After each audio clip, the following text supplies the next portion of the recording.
Beyond ಹೆಡ್ಲೈನ್ಸ್ನ ಮತ್ತೊಂದು ವಿಡಿಯೋಗೆ ಸ್ವಾಗತ. ಕಟ್ಟರ್ ಇಸ್ಲಾಮಿಕ್ ದೇಶ ಸೌದಿ ಅರೇಬಿಯಾ ಮದ್ಯದ ಮೇಲಿನ ನಿಷೇಧವನ್ನು ಭಾಗಶಃ ಹಿಂಪಡೆಯುವುದಕ್ಕೆ ನಿರ್ಧರಿಸಿದೆ. 2026ರಿಂದಲೇ ಇದು ಆರಂಭವಾಗಲಿದೆ. 2034ರ ಫಿಫಾ ವಿಶ್ವಕಪ್ಗೆ ಸೌದಿ ಅರೇಬಿಯಾ ಆತಿಥ್ಯ ವಹಿಸಲಿದ್ದು, ಇದಕ್ಕೂ ಮುನ್ನ ಜಾಗತಿಕ ಪ್ರವಾಸಿಗರನ್ನ ಸೆಳೆಯಲು ಈ ನಿರ್ಧಾರಕ್ಕೆ ಬಂದಿದೆ. ವಿಷನ್ 2030 ಉಪಕ್ರಮದ ಭಾಗವಾಗಿ ಈ ಬದಲಾವಣೆಗೆ ಸೌದಿ ಅರೇಬಿಯಾ ನಾಂದಿ ಹಾಡ್ತಿದ್ದು, ಹೋಟೆಲ್ಗಳು, ರೆಸ್ಟೋರೆಂಟ್ಗಳು ಮತ್ತು ಕೆಫೆಗಳಂತಹ ಉನ್ನತ ಮಟ್ಟದ ಸ್ಥಳಗಳಲ್ಲಿ ಮದ್ಯ ಮಾರಾಟಕ್ಕೆ ಅನುಮತಿ ನೀಡಲಿದೆ.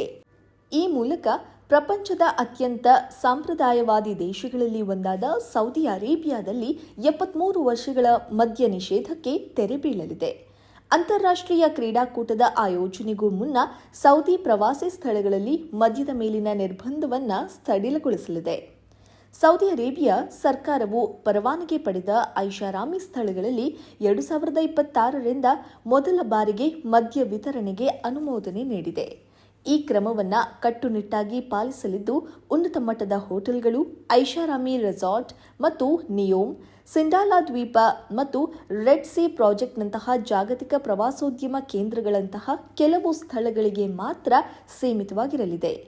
ಸೌದಿ ಅರೇಬಿಯಾದ ಯುವರಾಜ ಆದ ಬಳಿಕ ಮೊಹಮ್ಮದ್ ಬಿನ್ ಸಲ್ಮಾನ್ ಹಲವು ಕ್ರಾಂತಿಕಾರಿ ಕ್ರಮಗಳನ್ನು ತೆಗೆದುಕೊಳ್ತಿದ್ದು, ಅದೇ ರೀತಿ ಇದೀಗ ವಿಷನ್ 2030 ಸುಧಾರಣಾ ಕಾರ್ಯಸೂಚಿಯ ಭಾಗವಾಗಿ ಈ ಮದ್ಯ ನಿಷೇಧವನ್ನು ಹಿಂತೆಗೆದುಕೊಂಡಿದ್ದಾರೆ.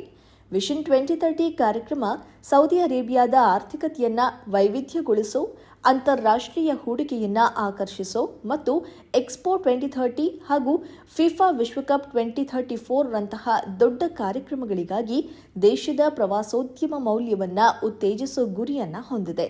ಹೊಸ ಕಾನೂನಿನ ಅಡಿಯಲ್ಲಿ ಬಿಯರ್, ವೈನ್ ಮತ್ತು ಸೈಡರ್ ಮಾರಾಟಕ್ಕೆ ಅನುಮತಿ ನೀಡಲಾಗಿದೆ. ಆದರೆ ಸ್ಪಿರಿಟ್ಸ್ ಮತ್ತು ಹಾರ್ಡ್ ಲಿಕ್ಕರ್ ಮಾರಾಟಕ್ಕೆ ಅನುಮತಿ ಇರುವುದಿಲ್ಲ. ಹಾಗಂತ ಖಾಸಗಿ ಆವರಣಗಳು, ಸಾರ್ವಜನಿಕ ಸ್ಥಳಗಳು ಮತ್ತು ಪರವಾನಗಿ ಇಲ್ಲದ ಆವರಣಗಳಲ್ಲಿ ಮದ್ಯಪಾನ ಮಾಡುವಂತಿಲ್ಲ. ಮನೆಯಲ್ಲಿ ಮದ್ಯ ತಯಾರಿಸುವುದನ್ನು ನಿಷೇಧಿಸಲಾಗಿದೆ. ಸಾಂಸ್ಕೃತಿಕ ಮೌಲ್ಯಗಳನ್ನು ರಕ್ಷಿಸಲು ತರಬೇತಿ ಪಡೆದ ಸಿಬ್ಬಂದಿಯನ್ನು ಹೊಂದಿರುವ ಪರವಾನಗಿ ಪಡೆದ ಆವರಣಗಳಲ್ಲಿ ಮಾತ್ರ ಮದ್ಯ ಮಾರಾಟಕ್ಕೆ ಅನುಮತಿ ನೀಡಲಾಗುವುದು ಅಂತ ಸರ್ಕಾರದ ಮೂಲಗಳು ತಿಳಿಸಿವೆ. ಮೇಲ್ವಿಚಾರಣೆಗಾಗಿ ರಿಯಲ್ ಟೈಮ್ ವರದಿ ನೀಡೋ ವ್ಯವಸ್ಥೆಗಳನ್ನು ಸೌದಿ ಅರೇಬಿಯಾ ಸರ್ಕಾರ ಜಾರಿಗೆ ತರಲಿದ್ದು, ಸಿಬ್ಬಂದಿಗಳ ಪ್ರಮಾಣೀಕರಣ ಮತ್ತು ನಿಯಮ ಉಲ್ಲಂಘಿಸಿದಲ್ಲಿ ಕಠಿಣ ಶಿಕ್ಷೆ ನೀಡಲಿದೆ. ಪರವಾನಗಿ ಇಲ್ಲದ ಬಳಕೆ, ಮರುಮಾರಾಟ ಅಥವಾ ಸಾಗಾಣಿಕೆ ಸೇರಿದಂತೆ ಯಾವುದೇ ಉಲ್ಲಂಘನೆಗಳಿಗೆ ಕಾನೂನು ಕ್ರಮ ಕೈಗೊಳ್ಳಲಾಗುವುದು ಅಂತ ಸೌದಿ ಅರೇಬಿಯಾದ ಅಧಿಕಾರಿಗಳು ಎಚ್ಚರಿಕೆ ನೀಡಿದ್ದಾರೆ.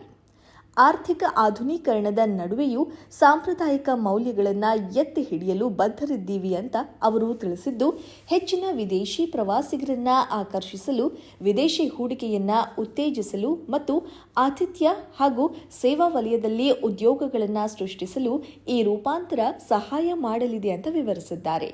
ಈಗಾಗಲೇ ದೇಶದಲ್ಲಿ ನೆಲೆ ನಿಂತಿರುವ ಹಲವಾರು ಅಂತಾರಾಷ್ಟ್ರೀಯ ಹೋಟೆಲ್ ಕಂಪನಿಗಳು ಈ ಬದಲಾವಣೆಗೆ ಸಿದ್ಧತೆ ಆರಂಭಿಸಿವೆ.